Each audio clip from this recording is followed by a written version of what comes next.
नमस्कार दोस्तों, OCA network में आपका स्वागत है। मैं हूं ओमकार चौधरी। मेरे साथ कोलकाता से सीधे जुड़ गए हैं धीरेन्द्र पुंडीर जी और पंकज विश्वास जी।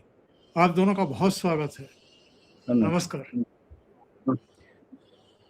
मेरे पास आज एक सूचना आई है और उसी पर हम डिस्कशन शुरू करेंगे और फिर चर्चा को आगे बढ़ाएंगे। सूचना ये है कि राजदीप सरदेसाई जैसे लोगों को टीएमसी ने एक अपनी तरफ से सूचना शेयर की है और वो सूचना ये है कि टीएमसी 230 सीट जीतने जा रही है। बहुत सारे मीडिया के ऐसे लोग हैं जो सोशल मीडिया पर भी हैं, जो मेन स्ट्रीम मीडिया में भी हैं और जो यूट्यूबर भी हैं। उनका कुल मिलाकर के क्या रुख रहता है जब भी किसी नए राज्य में चुनाव होते हैं या चुनाव परिणाम आने वाले होते हैं, ये किसी से दबा छिपा नहीं है।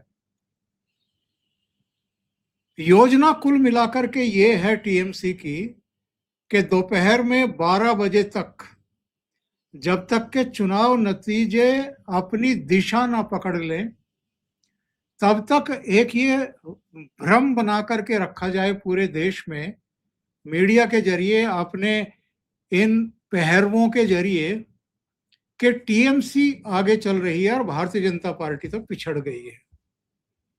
और उसके बाद जब वास्तविक नतीजे आएंगे तो फिर ये फैलाया जाए कि ईवीएम के साथ मैनिपुलेशन हो गया है, गड़बड़ियां की गई हैं, बहुत सारी जगह के सीसीटीवी इसीलिए कैमरे बंद किए गए थे कि वहां पर बड़े पैमाने पर छेड़छाड़ की गई है और फिर उस पर एक बवाल खड़ा किया जा सके। तो मैं सबसे पहले तो पंकज जी आपसे जानना चाहता हूं, क्या इस हद तक भी जा सकती है टीएमसी? सर, इस खेल को धीरेन्द्र सर मुझसे भी ज्यादा जानते हैं, क्योंकि वो उसको बहुत सामने से देख चुके हैं कि किस तरीके से ये फंडेड नैरेटिव होता है। फंडेड नैरेटिव मतलब आप समझ ही सकते हैं, धीरेन्द्र सर भी जानते हैं कि पैसे के एवज में ये नैरेटिव चलाया जा रहा है।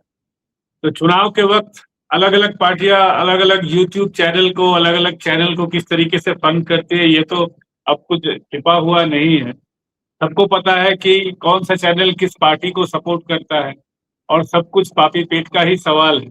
और ऐड दिया जाता है किस तरीके से, किस तरीके का डील होता है, बाकायदे डील होता है इसके लिए।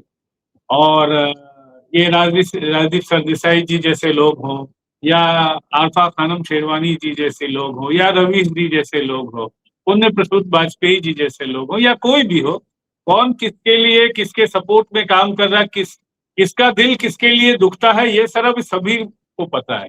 ये इसलिए इसमें ज्यादा इसमें चिंता का विषय नहीं है। लेकिन जब कल शाम के बाद मैंने देखा ये नैरेटिव ज्यादा तूल पकड़ने लगा, ममता बनर्जी और अभिषेक बनर्जी ने जब मीटिंग किया उनके कार्यकर्ताओं के साथ कल, उसके बाद ये नैरेटिव चलाया जा रहा है। तो पहले 1-2 घंटे में सोच रहा था कि ये लोग ऐसा क्यों कर रहे हैं, इनका मनोबल कहाँ से बढ़ गया। उसके बाद मैं समझ गया एग्जैक्टली कि वो कार्यकर्ताओं के बैठक के बाद उन्होंने पूरा ये फंड्स, पूरा ये सिस्टम बनाया है अपना। और आपको पता ही है, आईपैक जो अभी दुबक के बैठी है, लेकिन आईपैक चुपचाप बैठा हुआ, ऐसा तो है नहीं। तो सर, पहली बात की उन लोगों का नैरेटिव है और आपने जैसा बताया वैसा ही होने जा रहा है। 12 बजे तक ये लोग तरह तरह का हंगामा करने की कोशिश करेंगे। बाहर भी इन लोगों ने काफी जमावड़ा करने का प्लानिंग किया है कि काफी जमावड़ा होगा बाहर में, बाहर कुछ किसी तरीके से प्रॉब्लम क्रिएट किया जाए, ताकि बाद में 1-2 बजे के बाद जब पुलिस का डंडा पड़ेगा, जब सीआरपीएफ का डंडा पड़ेगा, तब ये नैरेटिव उनको चलाने में आसानी होगी कि उन लोगों ने पूरा सिस्टम रिग कर लिया है। और कल ये लोग भीतर भी हंगामा करेंगे, क्योंकि इलेक्शन कमीशन ने साफ कहा है कि जो राष्ट्रीय स्तर की पार्टियां हैं, नेशनल पार्टियां हैं, वो सामने बैठेंगे काउंटिंग टेबल के और बाद बाकी लोग पीछे। और ये लोग अभी से बोल रहे हैं कि इनके पास ऑल इंडिया तृणमूल कांग्रेस इनका नाम है, इसीलिए ये सामने बैठेंगे।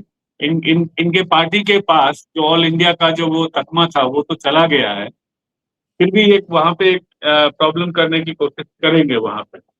और इनके सपोर्ट में भी बहुत सारे लोग हैं इलेक्शन मैनेजमेंट के अंदर, हो सकता है कि किसी तरीके की छेड़खानी या गड़बड़ी पैदा करने की कोशिश करें, लेकिन मुझे लगता है कि बड़े स्तर पे ये होगा नहीं, क्योंकि जहां जहां बीजेपी ने कंप्लेन फाइल किया है सभी जगह पे उस कंप्लेन पे एक्शन लिया गया है। सुबह ही मैंने आपको बताया था कि कैसे कैसे अलग अलग टीएमसी के जो लोग हैं वो अलग अलग पदों पे आ गए हैं इलेक्शन प्रोसेस के, सबको धीरे धीरे हटाया जा रहा है, जो जिसके खिलाफ भी एक्शन हो रहा है। तो मुझे लगता है कि ज्यादा कुछ ये नहीं कर पाएंगे, मनोबल अभी बढ़ा के रख रहे हैं। ठीक है, कोई बात नहीं है, कल 10 बजे 12 बजे के बाद तो जब पता चल जाएगा तब तो अब उनका मनोबल तो एकदम सही हो जाएगा, कोई दिक्कत नहीं है इसके लिए। जी जी, जरा धीरेन्द्र जी के पास चलते हैं। धीरेन्द्र जी, अभी तक तो भारतीय जनता पार्टी ने भी ये नहीं कहा है कि उनकी 230 सीटें आएंगी या 226 सीटें आएंगी। जो मैक्सिमम फिगर अमित शाह ने दी थी वो 170 सीटों की दी थी कि हम 170 सीटें जीतेंगे। हाँ, एग्जिट पोल ने जरूर 192 तक कही है चाणक्य ने, लेकिन ये तृणमूल कांग्रेस 230 या 226, फिर ममता बनर्जी के मुंह से एक और फिगर निकली थी 200, ये जानबूझ करके चलाई जा रही है ताकि पेशबंदी रखी जा सके।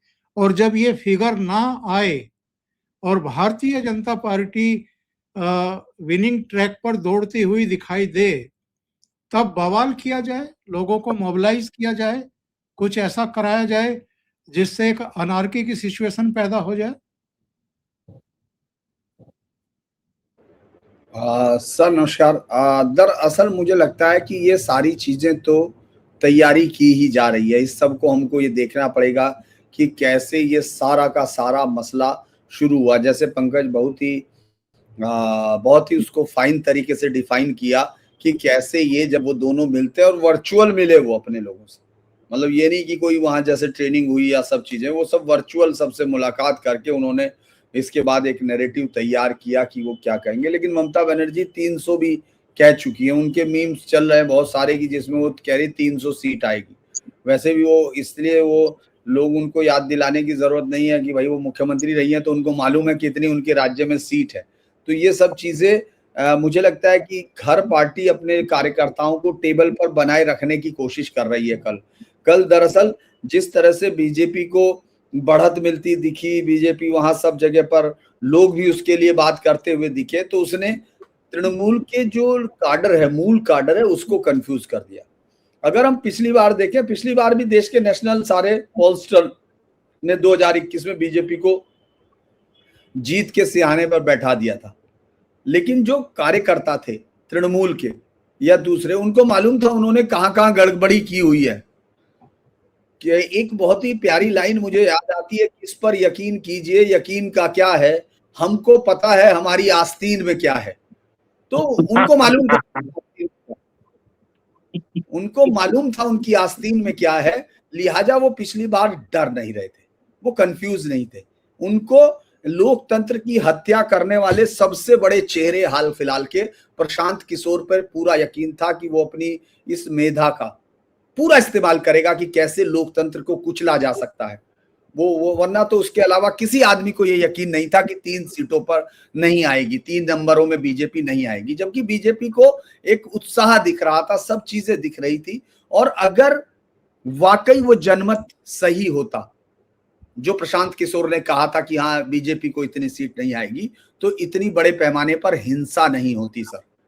वो हिंसा इसलिए नहीं हुई थी कि उन्होंने वोट नहीं दिया था, वो हिंसा ही इसलिए हुई थी कि वोट उन्होंने बीजेपी को दिया था, वो उसको काटने के लिए हुई थी। वो सारा सिस्टम हमेशा के लिए खत्म कर देने। और इसमें मैं, अगर कभी कोई कमीशन बना और बीजेपी आई, तो वैसे मुझे लगता नहीं इतनी दूरंदेशी पार्टी में उसको मानता भी नहीं हूं। और मैं चूंकि ये मान रहा हूं कि यहाँ मैं इसलिए बोलता हूं कि हाँ यहाँ पार्टी हमें एज ए पत्रकार होने के नाते है, क्योंकि यहाँ हिंसा देखते हैं, वरना इतनी ताकत उस पार्टी में नहीं है, बहुत सारी जगह मैंने देखी है। वरना उसको एक श्वेत पत्र लाना चाहिए और प्रशांत किशोर को मास स्लॉटर वाले में उसको शामिल करना चाहिए। मुझे ये लगता है, मैं कई बार इस पर सोच के हैरान हो जाता हूं कि वो आदमी इतनी बड़ी बातें करता है। वो पिछली बार की हिंसा का मास्टरमाइंड था, जो हिंसा हुई है, क्योंकि उस आदमी ने इस लोकतंत्र को जमीन में धंसाने का काम किया। उसके बाद आज की डेट में देखें, चलिए तो अलग अलग गुस्सा कई बार आता है, क्योंकि 2.5 महीने मैंने टहल के देखा और मैं आज भी उन गाँव में जाता हूं तो आंखों में किसी के भी आंसू आ सकते हैं। आप ये सोच के देखिए, इस बार वो कार्यकर्ता यकीन में क्यों नहीं है टीएमसी का, उनको ये कहना क्यों पड़ रहा है? क्योंकि उसको मालूम है उसकी आस्तीन में अब कुछ नहीं है। जो कुछ था वो उंगली में था, वो जो दब गई। और उसको डर ये है कि कहीं दूसरे वालों की ज्यादा उंगलियां तो नहीं थी, इसीलिए उन लोगों ने बहुत सारी अलग से उंगलियां मंगा ली थी। आपने देखा होगा जिसको शुभेंदु ने दिखाया कि हमारी उंगलियां कम है तो चलो बाहर से नकली उंगलियां मंगा के बराबर कर ले, वो चल नहीं पाई। सुरक्षा बलों ने इस बार चलने नहीं दी उंगलियां। तो ये जो नकलियां उंगली नहीं चल पाई, ये प्रशांत किशोर जैसे हत्यारे का बहुत बड़ा इस समय रोल नहीं निभा पाए, क्योंकि वो अपनी जमानतें बचाता हुआ घूमा। और मुझे बिल्कुल श्योर था, अगर आप कोई भी दर्शक जाके देखना चाहे हमारे बिहार के वीडियोस तो वो देख सकता है। मैंने कहा था उसकी सब जगह जमानत जब्त होगी, वो एक जगह नहीं जमानत बचा नहीं पाएगा, जीतना तो बहुत दूर की बात है। क्योंकि ये लोग कुछ नहीं है, इन लोगों ने एजुकेशन का इस्तेमाल इस देश के लोकतंत्र को, मैं इसलिए एक उदाहरण दे रहा हूं सर, क्योंकि मैं अजीत जोगी के बेटे को भी देखता था, उस केस को भी हमने देखा, वो केस भी कवर किया, जग्गी अवतार सिंह जग्गी का कत्ल किया था जिसने, आकाश जोगी, जिसको अब सजा मिली है। तो ये सब सजा के लायक है। लेकिन इस बार जो मैं कह रहा हूं, जो आपने कहा, सवाल उसी तरफ लौटता हूं क्योंकि बात फैलती है। आप जानते हैं कि इस बार टीएमसी के कार्यकर्ताओं को डर ये है कि ये जो एग्जिट पोल दिखा रहे कहीं ये सच ना हो जाए, और अगर ये सच हो गए तो वो 2 बजे के बाद उस बूथ सेंटर से भागेगा कैसे। तो इसीलिए ये जो डर है कि 12 बजे भागना है, तो ये ममता बनर्जी को भी मालूम है, वो जमीन की रही है, लड़ी है और लड़ के जीत के आई है, जिनकी जीत पर इस देश के एडिटोरियल्स लिखे गए। मैंने भी एक खूबसूरत सा एडिटोरियल लिखा था कि हवा में उड़ता हुआ ये रंग आज जो है बंगाल की किस्मत बदलता दिख रहा है। वो जो रंग है वो उनको मालूम है कि ये लोग 12 बजे से ही नहीं आएंगे, और 12 बजे के बाद बहुत राउंड रहते हैं, लेकिन वो 12 बजे ही भाग जाएंगे। तो लिहाजा ये जो जीत के दावे हैं, ये जो पैसे दिए जा रहे हैं, या जो राजदीप सरदेसाई जैसा आदमी जिसका जमीन से इतना ही रास्ता है, जैसे अभी तक चांद पे पानी मिला है या मंगल पे वो बैठे हुए वो एलियंस मिले हैं, उसका एक पत्रकारिता से इतना ही रिश्ता अपने बाप के नाम पर खाता है वो। क्योंकि ये जो एक बड़ी, मैं माफ करना इस तरह की शब्दों का इस्तेमाल नहीं करता हूं कभी, लेकिन कई बार मुझे लगता है कि ये लोग जो दिल्ली में बैठे हुए हैं, इनको उन महिलाओं के प्रति क्या, मतलब इनके अंदर क्या हिकारत होती होगी जिनके साथ रेप हुए हैं, इनके अंदर किस तरह का जहर होगा जिस लोकतंत्र की ये बातें वहां बैठ के करते हैं। अगर यहाँ के गांव में एक दिन किसी मोहल्ले में खिदरपुर के जाके कह दें कि ममता बनर्जी का कुछ काम अच्छा नहीं, और उसके बाद वहां से बच के आए पोर्ट से, तो मैं देखूं इसकी पत्रकारिता। ये सब झूठ और मक्कारी के धंधे हैं। इसकी पत्नी को आप कह रहे हो कि उनको पैसे दिए गए, पंकज कह रहा, हमारा दोस्त पंकज कह रहा है कि उनको पैसे दिए गए। अरे उसको तो सबसे बड़ी चीज दी जा चुकी, उसको राज्यसभा में भेजा जा चुका। झूठ और मक्कारी की जो मिली जुली प्रतिमा है वो दिखती है, उससे ज्यादा और क्या चाहिएगा उसको, खुद भी अब भेजा जाना चाहता होगा। तो इसीलिए ये जो आपने कहा कि वो 200 कहें या वो 300 कहें, देखिए जीत हार का नतीजा कल आएगा, वो मैं नहीं लिख सकता, वो पंकज नहीं लिख सकते, वो तो जो निकलेगा वो निकलेगा। हम लोगों ने जो देखा वो बताया, जो हम लोगों की समझ है, जो हम लोगों ने सीखा है पत्रकारिता में, हो सकता है वो गलत भी हो सकता है, मैं ये तो नहीं कह रहा। लेकिन जो जनता का मूड है, जो दिख रहा है, जो हमने देखा है, वो ये बता रहा है कि कल जो है ममता बनर्जी का डर का जो ये आवाज है, ये उनकी नेचुरल आवाज नहीं है, ये डर की आवाज है। 1971 17 जनवरी 1971 में एक दिन की हिंसा, मैं आपको गिनवाता हूं, अगर लोगों को इतिहास में बहुत रुचि हो, मुझे मालूम नहीं कितनी होगी, क्योंकि लोग तो हवा की बातें उनको ज्यादा अच्छी लगती हैं। यहां 14 लोगों की हत्या सिंगल डे में हुई थी पॉलिटिकल वायलेंस में। सेनबाड़ी नरसंहार, यहां मालूम है मरे 3 ही थे, लेकिन उस पर ज्योति बाबू को फुटनोट लिखना पड़ा था यहाँ के राज्यपाल धवन को। इसके बाद जब वो जाता है पटना तो उस पर अटैक होता है, वो कहते हैं अटैक होता है, बराबर का मरते हैं। फिर अगले दिन 1 अप्रैल को वो बहुत बड़ी रैली करते हैं यहाँ। तो ये जो हिंसा है 71 से अबेटेड है, कंटिन्यू। और उसके बावजूद आप कहते हो कि यहां लोकतंत्र की हत्या कर रहे हैं। उस समय भी सीआरपीएफ की होने पर हल्ला हुआ था, आपको मालूम है, उसमें लिखा गया। लोगों को इतिहास लगता है ये सोहरावर्दी के जमाने का इतिहास नहीं है दोस्तों, ये अभी का इतिहास है। और उस समय देश लड़ रहा था, देश उस समय बांग्लादेश के उस पर लड़ रहा था, और यही बंगाल की इस लड़ाई में ये पूरा हिंदुस्तान शामिल था। जब आज वो यूनियन गवर्नमेंट को एक आदमी चिल्ला के कहता है कि आई एम चैलेंज, तो उसको मालूम नहीं था, वो चीखें उसके कान में गुज रही थी। जो लाखों लोग यहाँ पहुंचे, जहां अबॉर्शन सेंटर बनाए गए थे हिंदू महिलाओं के साथ, जो पाकिस्तानी इस्लामिक इन्वेडर्स की जो फौजों ने जो जानवरों जैसे रेप किए थे, 5 साल से ऊपर की बच्चियां और 90 साल तक की औरतों के साथ रेप हुए थे, अबॉर्शन सेंटर सरकार ने बनाए थे। तो वो क्या बताएंगे? इसीलिए मुझे कई बार लगता है कि हम लोग जब दिल्ली में बैठते हैं तो कुछ और सोचते हैं, जब ग्राउंड पर आते हैं कुछ और सोचते हैं, और यहाँ की फर्जी इंटेलेक्ट की कहानियां हम लोगों को दिल्ली में बैठे जो बंगाल के पत्रकार सुनाते हैं, वो एक झूठ फरेब का बहुत खूबसूरत जाल होता है जिसमें हम लोग उलझते हैं। जी सर। पंकज जी, आपके पास आता हूँ। अगर ऐसी कोई योजना बनाई गई है जो यकीन करने लायक है, क्योंकि ये लोग कुछ भी कर सकते हैं और कुछ ना कुछ डिजाइन किया होगा, तो इस बार ऐसी चीजों से निपटने के लिए आपको लगता है कि पर्याप्त सुरक्षा व्यवस्था, इंतजाम और रणनीति चुनाव आयोग की भी है और अर्धसैनिक बलों की भी है? सर 100% है।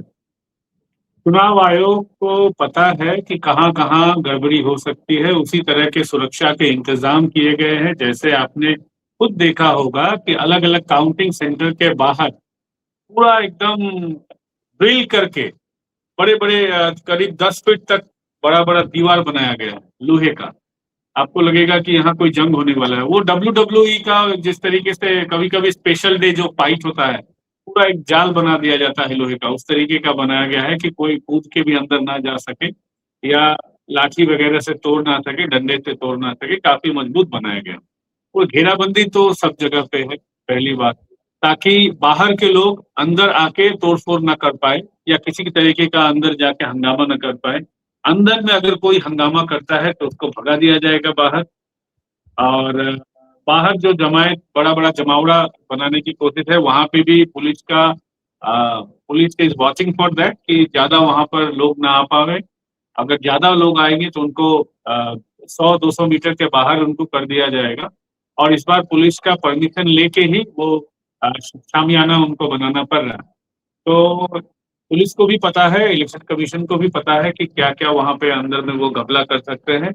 और एक चीज वो कर सकते हैं कि काउंटिंग एजेंट के साथ जो हर बार करते हैं वो उनको टीज करने का कोशिश करते हैं, लेकिन इस बार वो क्या कर सकते हैं ये पहले से पता है, क्योंकि 2021 में और 2024 में वो रिपीट कर चुके हैं। एक ही हथियार बार बार आप अगर इस्तेमाल करेंगे तो लोगों को समझ में आ जाता है कि आपका जो प्रतिपक्ष है वो क्या करने वाला है। और सबसे बड़ी बात है कि इस बार उनका मनोबल इसलिए डगमगाया हुआ है क्योंकि पहली बार 2011 के बाद वो कड़ा जो परीक्षा होता है, हम लोग स्टूडेंट में जब हम लोग बिहार में तो उस दौर में तो देख देख के एग्जाम देते थे, लेकिन जब मैट्रिक की एग्जाम होती थी, जब देख के नहीं परीक्षा दे सकते थे, तब पता चलता था कि कितनी अच्छी हमने पढ़ाई की है। तो ममता बनर्जी के साथ भी इस बार वही मामला है। हर बार तो उनके अपने लोग ही एजेंट रहते थे, उनके अपने लोग ही पुलिस के अफसर वहां पे नियुक्त होते थे। पहली बार ममता बनर्जी को पता चलेगा कि उनका एक्चुअल वोट परसेंटेज कितना है। हम लोग बार बार एज ए जर्नलिस्ट ये चाहते थे कि ममता बनर्जी कम से कम एक बार, पंचायत निर्वाचन हो सकता है या आपका म्यूनिसिपलिटी इलेक्शन हो सकता है या कम से कम आपका जो जनरल इलेक्शन होता है, देश भर में जो इलेक्शन होता है लोकसभा के लिए, कम से कम जनरल इलेक्शन में भी तो वो अपना शक्ति परीक्षण कर ले, लेकिन उन्होंने कभी किया नहीं।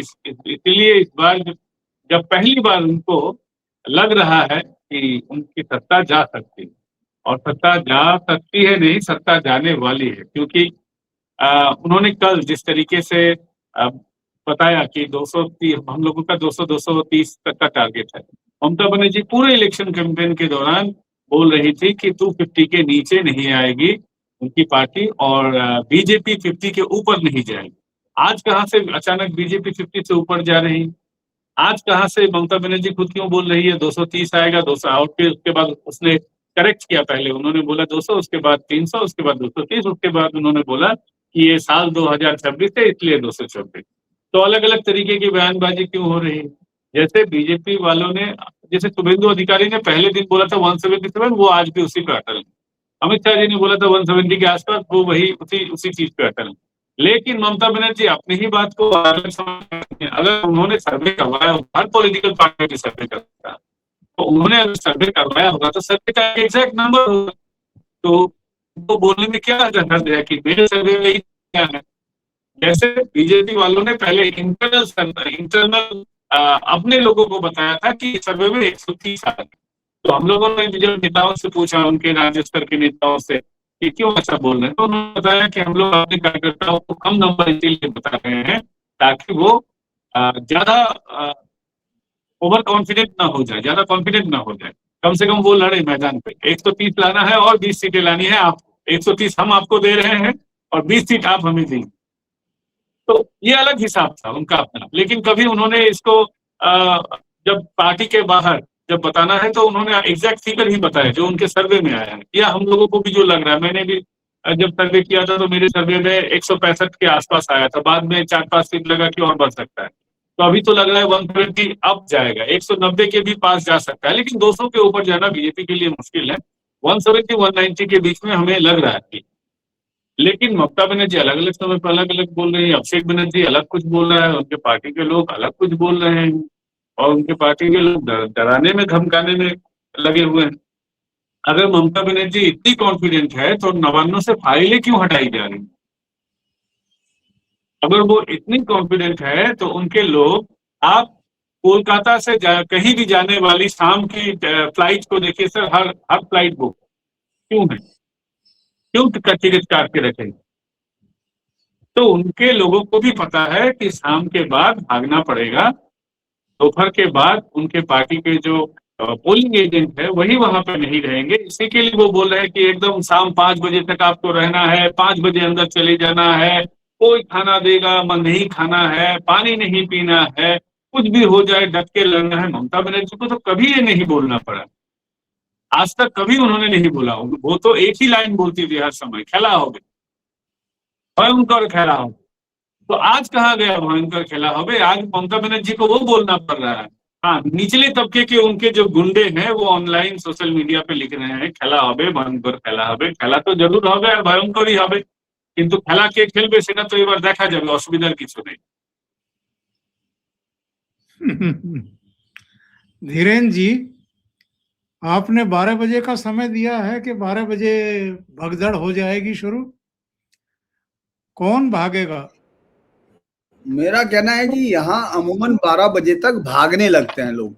अब जी। चूंकि वो एक परंपरा है, वो तो यहाँ है, उसमें क्या करेंगे, क्योंकि 11-12 बजे तक इलेक्ट्रिक मशीनें जो है डिसाइड करने लगती है, ईवीएम बता देती हैं कि भाई कहाँ कितना। क्योंकि 8 बजे के बाद आप देखते हैं 8:30-9 बजे तक धीरे धीरे खुलता है, लेकिन फिर 9-9:30 बजे के बाद धड़ाधड़ खुलने लगते हैं ईवीएम्स। तो वो जो है चेंज करते हैं। तो अब कल देखते हैं, क्योंकि जो ममता बनर्जी का जो मुझे लगता है अंदाज है, वो तो उनको बहुत कॉन्फिडेंट शो नहीं कर रहा है।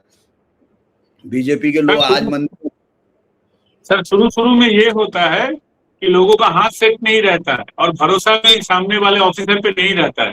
जब मशीनें आती है तो उनका नंबर बोलना पड़ता है, ईवीएम का नंबर होता है। तो पहले जो एजेंट रहते हैं वो उनसे पूछते हैं बताइए नंबर कितना है।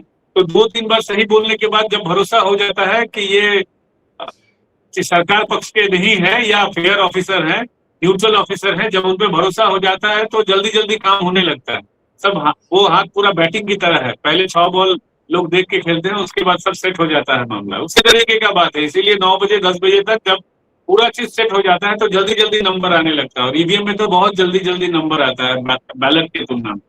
और 12 बहुत सारा ये 17C जो फॉर्म होता है सेकंड वाला, उसके साथ नंबर मार्किंग मिलाई जाती है और वो सब मिलाते हैं, बार बार कोशिश करते हैं और उसके बाद फिर वो बहुत तेजी से बोलने लगते हैं। नहीं तो पहले तो सब एक दूसरे का नंबर देखते हैं, वो सब होता है। मुझे लगता है कि वो, और कल 12 बजे तक तो ये तय हो ही जाएगा कि क्या होगा।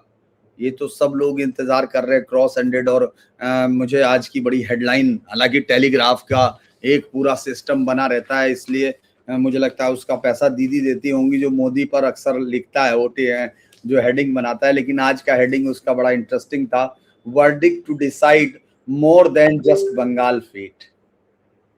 तो कल का ये है, बहुत मुझे लगता है कि इज ए गुड हेडलाइन। तो हम लोगों को अब तो हम लोगों के सारे वो भी सुन चुके हैं दर्शक, भाई हमारा क्या लाइन है, हम लोगों ने किस लाइन पर प्रोटेक्शन किए हैं और उसका हमने आधार क्या दिया।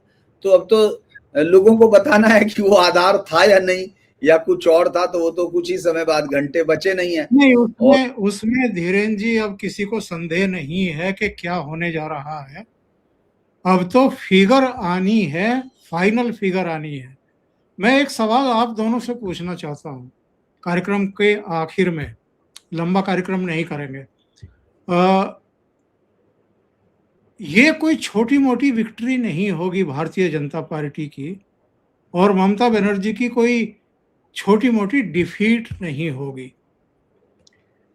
आसानी से पचा पाएंगी ममता बनर्जी और उनके लोग, क्योंकि दिल्ली से लेकर के पूरे बंगाल में ऐसी बहुत सारी पॉकेट्स होंगी, बहुत सारे क्षेत्र होंगे जहां जश्न मनाए जाएंगे। और जब जश्न मनाए जाएंगे तो टीएमसी के वो गुंडे जो अभी तक नियंत्रित रखे गए हैं, वो किसी तरह का बवाल नहीं काटेंगे या हिंसा नहीं करेंगे। ऐसा मान लेना हारने के बावजूद थोड़ा सा मुझे लगता है कि ज़्यादा तसल्ली अपने दिमाग को देना होगा। इन लोगों का जो कैरेक्टर है उसमें मुझे लगता है कि रिएक्शंस इनकी तरफ से होंगे। ऐसी सिचुएशंस में क्या होगा वहां पर? जी धीरेन्द्र जी, इसके बाद पंकज जी। सॉरी, एक बार सर छोटा सा, मैं थोड़ा सा इधर था, मैं देख रहा था, एक अपडेट आ रही थी तो मैं वही देख रहा। जी क्या कह रहे सर? मैं ये पूछ रहा था कि दिल्ली से लेकर के बंगाल तक लगभग हर जिलों में जश्न तो होगा, क्योंकि ये छोटी मोटी विक्ट्री नहीं होगी बीजेपी की, और ममता बनर्जी की बहुत अपमानजनक विदाई होगी एक तरीके से। तो ऐसे में टीएमसी के जो पाले हुए लोग हैं वो शांत बैठेंगे, चुप करके बैठेंगे, या जश्न मनाने वालों पर अटैक भी कर सकते हैं, हिंसा भी शुरू कर सकते हैं? देखिए सर, अगर ये 12-1 बजे के बाद डिसीजन होने लगेगा तो वो कुछ ऐसे मुस्लिम पॉकेट्स में जरूर, जिनको अभी ये समझ में नहीं आ रहा है कि जब बदलता है तो सारा महकमा बदल जाता है, और जो दामाद मानने की प्रवृत्ति है वो भी बंद हो जाती है। जैसे लाठियां बजने लगती हैं तो वो ठीक हो जाते हैं। वो यूपी में भी ठीक हुए, वो असम में ठीक हुए, और बंगाल तो मुझे लगता है कि फिर लोगों को बॉर्डर्स पर निगाह रखनी पड़ेगी कि वो भागने कितनी तेजी से लगेंगे, तो ये भी देखना पड़ेगा। तो इसीलिए मुझे लगता है कि कुछ पॉकेट्स में जरूर, दरअसल हमको ये समझने की जरूरत है कि बंगाल में बहुत सारे पॉकेट्स ऐसे हो चुके हैं जहां हिंदू जो है अब ऐसी स्थिति में रहता है, जैसा बांग्लादेश में भी रह सकता है, जैसे पाकिस्तान में भी हिंदू रहता है, कि वहां उनको अपने रिचुअल्स मनाने की नहीं। क्योंकि मैं ये सोच ही नहीं सकता कि इस देश में, इस आजाद देश में, जहाँ की इंटेलेक्चुअलिज्म की दुहाई देते देते हर आदमी, पंकज जी बुरा नहीं माने तो, जो ये सुबह से शाम तक यहाँ 50 बार हिंदी बैठ के लोगों को ये यकीन दिलाते हैं कि हम सुपीरियर हैं, हम इंटेलेक्चुअली बहुत हैं, वहां वुमेन हिंसा, यौन हिंसा के लिए एक औजार की तरह, यौन हिंसा को एक औजार की तरह इस्तेमाल किया जाता है, और इसके बावजूद वो पाठ पढ़ाते हैं कि साहब यहाँ तो जो है नारी स्वतंत्रता बहुत बड़ी है। कल मैं जिस गांव में था, फालता के उस गांव में, वो दिख रहा था, वो खुद बता रही थी कि मुसलमान जो है आ रहे हैं, धमकी दे रहे हैं। इसराफील, सदादुन, 3 तो खैर अरेस्ट भी हुए हैं, लेकिन इसराफील तो फरार है, और अगर सरकार चुनते हैं तो फिर क्या होगा। तो इसीलिए मुझे लगता है कि वो कुछ हिस्सों में जरूर ये कोशिश हो सकती है, लेकिन अगर बीजेपी आ गई और बीजेपी का 147 के ऊपर का हर सीट का मार्क, हर मैं ये कह सकता हूं हर 47 के ऊपर का 147 दंगे की संभावना को और उनकी अंदर की ताकत को उतना ही तोड़ता रहेगा। अगर ये सीटें 170 तक पहुंच जाती हैं तो फिर आप ये समझ लीजिए कहीं कुछ नहीं होगा, शांति होगी और सबसे ज्यादा फूल बरसेंगे तो टीएमसी के इलाके से बीजेपी के जीतने वाले लोगों पर बरसेंगे। जी पंकज जी। सर कुछ कुछ इलाके में प्रॉब्लम तो जरूर होगा, जैसे राजा बाजार का इलाका है जहां हिंदू लगभग है ही नहीं। कुछ कुछ हिंदी भाषी लोग वहां रहते हैं, जैसे खिदिरपुर का इलाका है, वहां भी हिंदू पॉपुलेशन कम है। बसीरहाट का कुछ कुछ इलाका है जहाँ पे प्रॉब्लम हो सकता है। लेकिन ओवरऑल मुझे लगता है कि ज्यादा वो बदमाशी नहीं करेंगे, क्योंकि अगर इस तरह की वो कोशिश करेंगे तो उनके इलाके के बाहर भी हिंदू तो रहते हैं, और इससे पहले भी हिंदुओं ने उनका इलाज किया है, नहीं है किया है ऐसा नहीं है। बसीरहाट में लेफ्ट जब जाने वाला था, मुझे साल शायद या मतलब एग्जैक्ट नहीं है, 2008 या 2009 के बीच का ये वाकया है। बसीरहाट में पहले 2-3 दिन तक हिंदू थोड़ा डर डर के वहां पे जी रहे थे, वहां पे दंगा हुआ था। उसके बाद 2-3 हिंदुओं की जब हत्या हुई वहां पे, उसके बाद काफी अच्छी तरीके से उनका इलाज हुआ था। आरएसएस ने सब जगह के अपने कार्यकर्ताओं को अलर्ट किया, मोबिलाइज किया, वहां पे गए और अच्छी तरीके से इलाज हुआ है। और ममता बनर्जी के आने के साथ ही 2-3 साल के अंदर में दत्तोपुकुर में एक दंगा हुआ था, वहां भी काफी अच्छी तरीके से उनका इलाज हुआ था। अब तो सरकार आ जाने के बाद अगर वो ऐसा करेंगे तो उनका इलाज बहुत सही तरीके से होगा। लेकिन अगर ओवरऑल पिक्चर आप अगर बोले तो यहाँ यही है कि जो हार जाता है उसके बाद वो घर छोड़ के भाग जाते हैं। और 2021 में भी आपने देखा होगा कि बीजेपी के लोगों का घर तोड़ा गया था, और इस बार भी equal and opposite Newton third law होगा। बहुत सारे लोग देखिएगा आपकी भाग जाएंगे, जो विधायक होंगे टीएमसी के, या मान लीजिए कि कहीं कोई कॉर्पोरेटर है, पंचायत में कोई प्रधान है, ग्राम पंचायत का सदस्य है, वो लोग भी छोड़कर भाग जाएंगे, क्योंकि इतना लोगों का गुस्सा है इतने दिनों में। जैसा कि सर बता रहे थे कि महिलाओं के ऊपर जिस तरीके से हिंसा हुई है इतने दिनों में, फिर लोगों से जिस तरीके से कट मनी लिया गया है, कट मनी नॉट ओनली ये कोई कट मनी मतलब ये कोई चंदा नहीं है कि 5-10 रुपया दे दिए, लोगों से लाखों लूटा जाता है यहाँ। और लोगों को अपना जमीन बेचना पड़ता है, अपना जेवर गिरवी रखना पड़ता है। तो जिन लोगों के साथ ये हुआ है वो तो चुप नहीं बैठेंगे। तो मुझे नहीं लगता है कि ये उस हालत में होंगे कि किसी बड़े लेवल पे कुछ कर पाए। अगर करने की कोशिश करेंगे तो काफी अच्छी तरीके से इलाज। बहुत बहुत धन्यवाद आप दोनों का इतना समय निकालने के लिए, जुड़ने के लिए, और मतगणना दिवस की पूर्व संध्या पर महत्वपूर्ण अपडेट देने के लिए। Thank you so much. नमस्कार। नमस्कार सर।